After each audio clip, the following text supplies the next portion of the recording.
सकाळी 9 वाजता मला जेव्हा अक्षयने फोन केला आणि टीव्ही बघा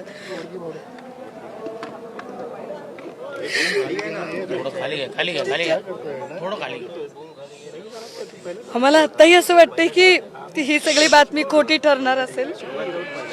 आत्ता हे सगळं खोटं ठरेल कदाचित, परंतु ज्या पद्धतीने मला वाटतं की महाराष्ट्रातल्या जे लोकाभिमुख राजकारण करणारे, ज्याला मास लीडर म्हणू आपण, असा मास लीडर आज ज्या बारामतीसाठी त्यांनी ध्यास घेतला, ज्या बारामतीसाठी त्यांनी त्यांचा प्रत्येक श्वास वाहिला, त्या बारामतीमध्ये त्यांचा शेवटचा श्वास त्यांनी घ्यावा.